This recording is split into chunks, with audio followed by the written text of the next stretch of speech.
আসসালামু আলাইকুম। বরাবরের মতো আমার নতুন একটি ভিডিও নিয়ে আসলাম। তো হ্যালো সবাইকে। জানি না যে আমার ভিডিও কার কাছে কেমন লাগে। তো আজকে সবাই বলে যাবেন যে কেমন লাগে। তো আজকে প্রথমে নুডলস রান্না করব। অনেক দিন ধরেই ঘরে আনা ছিল, খাওয়া হইতেছে না, তাই ভাবলাম যে আজকে রান্না করে ফেলি।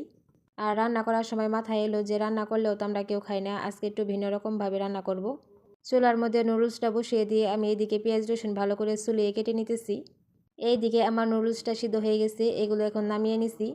এর মধ্যে আমি একটা ডিম ভেঙে দেবো, এর জন্য একটা ডিম নিয়ে নিলাম।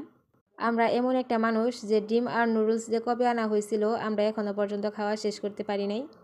জামান একটু ডিম খাই, কিন্তু রমজান আসার পর থেকে ডিম খাওয়া একেবারেই বন্ধ করে দিছি। এই তো কথা বলতে বলতে আমার নুডলসের মধ্যে সব ধরনের মশলা দেওয়া হয়ে গেছে। এইখানে শুধু ডিম অ্যাড করছি আর মরিচ পেঁয়াজ দিয়ে দিছি, আর ওরকম কিছু দিই নেই। এইগুলো এখন গোল গোল করে তেলের মধ্যে ভেজে নেব। আর দুজন মানুষের জন্য ভাজা পোড়া করলে পুরাই লস, কেননা সবগুলো আমরা খাইয়া সারতে পারি না। ইফতার যদিও বুটমুড়ি দিয়ে করা হয়, কিন্তু লাস্টে আমাদের ভাত খেতেই হয়, এই ভাজা পোড়াগুলো থেকেই যায়। তাই এগুলো খেতে ইচ্ছা করলে মাঝে মাঝে বাজার থেকে কিনে আনা হয়। এই তো আমার বড়া বানানো প্রায় শেষের দিকে। এইগুলো যত মুসমুসে করে ভাজা হবে ততই কিন্তু খেতে স্বাদ হবে। আমি তো সময় নিয়ে একটা একটা করে ভেজে নিতেছিলাম। এইখানে কয়েকটা বড়া বানাইছি, তবুও আমার পরের দিন ফালিয়ে দিতে হয়েছে। অপর পাশে আমি অন্য চুলাতে বুটগুলো বসিয়ে দিছি, আমার বুটগুলো প্রায় হয়ে আসছে। সাথে আজকে ডাল দিয়ে খিচুড়ি রান্না করব। এই খিচুড়িটা অনেক দিন ধরে খেতে ইচ্ছা করতেছিল। এরপর মুরগির মাংস রান্না করব, এর জন্য ভাবলাম যে মুরগির মাংসটা আগে চুলার মধ্যে বসিয়ে দিয়ে নিই। মুরগির মশলা উঠিয়ে দিছি, কষানো হতে থাক, আমি এদিকে খিচুড়ি বসাই দেব। হাতে মেখে খিচুড়ি রান্না করলে কিন্তু খিচুড়ির টেস্টটা একটু অন্যরকম বেড়ে যায়। সব সময় আমি চেষ্টা করি যে হাতে মাখিয়ে দিয়ে রান্না করার জন্য। এই তো মাখানো হয়ে গেছে, আমি পরিমাণ মতো পানি দিয়ে দিলাম। আমি একটু পাতলা পাতলা করে খিচুড়ি রান্না করব।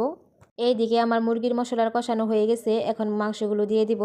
আর হ্যাঁ, মুরগির মাংসতে কিন্তু রসুন বেশি করে দেওয়া লাগে। জানি না কে কে জানেন, কম বেশি তো সবাই জানেন, যেহেতু সবাই রান্না করেন, তবুও আমি বলে দিলাম। সো আমি কিভাবে রান্না করি সেটাই আপনাদের সাথে শেয়ার করি, কেউ কিছু মনে করেন না আবার। এক একজনের রান্না এক এক রকম, কেউ কম মশলা খায়, কেউ বেশি মশলা খায়। তো এটা আমাদের কাউকে বলা উচিত না যে এটা কম হয়েছে ওইটা কম হয়েছে। আমাদের লাইফে এমন অনেক মানুষ আছে যে সব সময় শুধু খোঁচা দিয়ে কথা বলে। আসলে তাদের স্বভাবটা এরকম।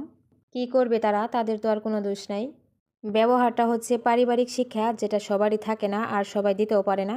মানুষের ব্যবহারই বলে দেয় যে তুমি কতটা ভালো মানুষ। মানুষের গুণ গাইতে না পারলেও কখনো তোমরা তার দোষ ধরো না। তো আজকে অনেক কথাই বলে ফেললাম, কেউ কিছু মনে করেন না।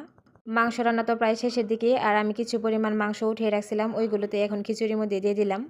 এইভাবে রান্না করার কোনো প্ল্যানই ছিল না, পরে ভাবলাম যে না, একটু মাংস দিয়ে দিই, তাতে একটু বেশি ভালো লাগবে। আর ইদানি রান্না করতে করতে আলহামদুলিল্লাহ অনেক ভালো ভালো রান্না করতে পারি। আর কেউ না খেতে পারলেও আমি আর আমার হাজব্যান্ড